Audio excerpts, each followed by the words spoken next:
ล้ชิดป่านนี่เด็กพี่น้องคนหลายๆตัวมือนี่แบบว่ามีติ้งแบบ VIP นะครับพี่น้องคนอีสานบ้านเขามีคนใต้ไหมหน้าเวทีมีคนใต้ไหมคนเหนือคนอีสานไปใส่กระเพาะตะเดี่ยวเดี๋ยวเราเข้ากระไดพี่น้อง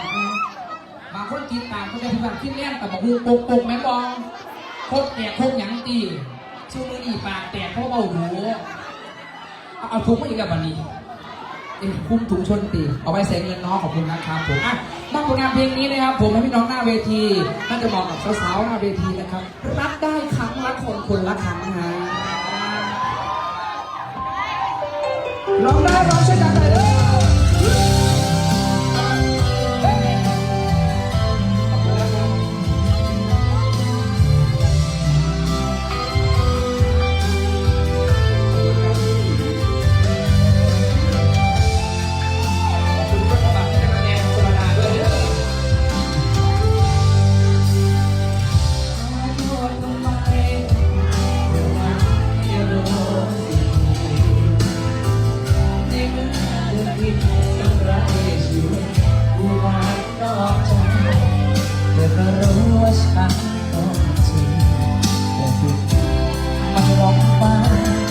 ที่ผ่านมาฉันไม่เชื่อใคร